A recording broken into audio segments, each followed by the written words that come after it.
సంవత్సరన్నర. ఈ పుంజు వచ్చేసి మా ఫ్రెండ్దే. మా ఫ్రెండ్ దగ్గర వేరే డేగ పుంజు ఉండడంతో దాన్ని చూసి ఇది భయపడి కుయ్యడం మానేసి భయపడుతుందట. అందుకని నా దగ్గర తెచ్చి కొన్ని రోజులు ఉంచమని చెప్పాడు. అందుకని అయితే ఇది నా దగ్గర ఉంది. ఈరోజు అయితే ఇలా బయట కట్టాను.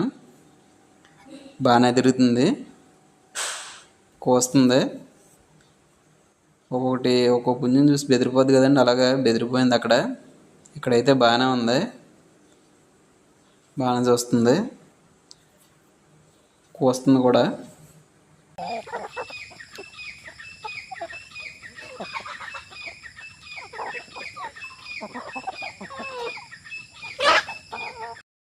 ఇప్పుడైతే విన్నారు కదండి, అవి కౌజుబెట్టలు అరుస్తున్నాయి. ఇక్కడైతే మా చుట్టుపక్కల